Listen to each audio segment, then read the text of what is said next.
आजचा सगळ्यात मोठा प्रश्न हा आहे की आज तुमचं पोट साफ झालंय का? कारण काय होतंय, खूप साऱ्या 99% लोकांचं दररोज पोट साफ नाही होते आणि हा सगळ्यात घातक विषय आहे.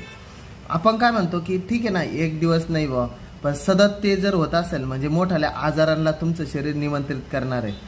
पोट साफ न होण्याचे बरेच कारणं असू शकतात. काल दिवसभरात पाणी कमी पिले, काल दिवसभरात खूप कमी फायबर खाल्लंय, काल दिवसभरात खूप कार्बोहायड्रेटचे पदार्थ खाल्ले, काल दिवसभरात चिकट म्हणजे तेलकट जास्त खाल्ले, काल दिवसभरात तुम्हाला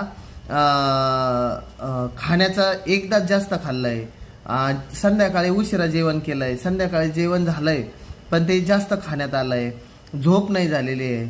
आणि हे सगळे कारणं हे पोट साफ न होण्याचे कारण आहे.